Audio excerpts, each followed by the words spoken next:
Welcome back. It's time for our Wednesday segment of Your Wealth with Abbott Financial, Abbott Wealth Management. Joining us today from Abbott Wealth Management, we have Shelby Vollo. Welcome to the show. Thanks for having me. Yes, we're talking about a great topic. We all wish we could be snowbirds. We can't all be, but there are many of us that do head down from Canada to somewhere warmer to spend the winter months. Exactly. So if you can do it, great. But there are things that people need to know about BC medical and travel insurance that they may not know about. Yeah, actually. So now that it's starting to go into snowbird time, we're seeing a lot of travel insurance being sold. But also when you're going on these extended trips, so anything more than 6 months, you're actually supposed to notify BC Medical Services and let them know that when you're leaving and when you're returning, because it can affect your eligibility and your coverage with BC Medical Services plan. So it is important. I don't think a lot of people know that. What are some of the downfalls if you do leave for more than 6 months? Is there a chance you might not be covered? It's a little bit more extensive than that. I think it really depends on the plan and, you know, the situation. If it's for vacation, if it's for work, I think it all varies, which is why they like the individual to call and really give them all the details. Okay, good to know. What about travel insurance? I'm sure there's a ton of options, but how do you know what's right for you? Definitely. So there's single trip plans. So say you're going down to Seattle for a football game. You need to insure yourself for a few days. That's one. There's multi-trip plans. There, sometimes with your visa or your group benefits, travel is incorporated in there, as well as there is annual plans where you can pay an annual fee and then you can go on certain number of days of trips a year. So that's also a great one if you're planning on going traveling a lot. Okay. Any other tips around travel insurance you want to share? Actually, I really like the Travel 80 plan because once you're approved, you can go on unlimited 30-day trips, which is great, as well as if you do require, get an illness down the road and you have this plan in place, you can keep traveling. Whereas if you didn't have this in place, you got affected by an illness and you try to apply to travel and you can't. So it's really a downside, especially to people who own property, you know, in the States and are going traveling there. It's, what do you do, right? Exactly. Yeah. So what does Travel 80 stand for? What does that mean?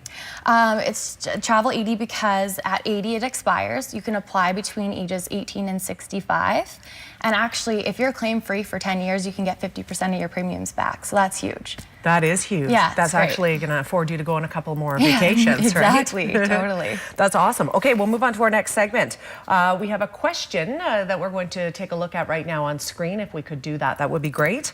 It is, here it goes. I hear there are a number of unique health and travel plans available. Can you please explain?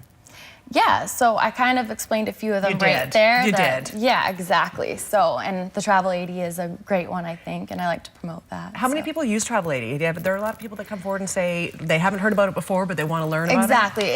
I think it's getting more and more popular as we're seeing more and more snowbirds coming about. So, and we're trying to make people aware of it and all the different types of plans. So hopefully people are becoming more educated and looking into this kind of thing because it is great to have in force, I think. And so essentially you have to be younger than 65 to apply for it, but if you get it, then you have it until you're 80. Yeah, and actually you pay the premium at the attained age. So when you applied and got approved, you're always paying a premium for that age. Okay. So it's great. Excellent. We got ahead of ourselves on that one. And then the last thing we're going to talk about is we all know somebody that does this. They go south and they have a property. How many people own in Canada?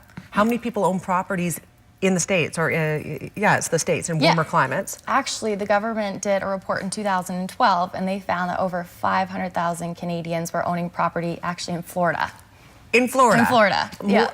500,000 Canadians own property in Florida. In Florida, I guess that's the spot, so. Really? Yeah. And so that's just Florida. Are there other areas as well that there's more Canadians? I'm sure there is, because this was a report in 2012, so I would think more and more people are retiring and more people are buying property down there. I would wonder if a lot of those Canadians are from the East Coast or the other half of Canada, because here I think a lot of people flock perhaps to Phoenix or areas on this side of the country. Yeah, it'd be interesting to know all of those details for sure. That's a lot of people though. Yes, it's tons.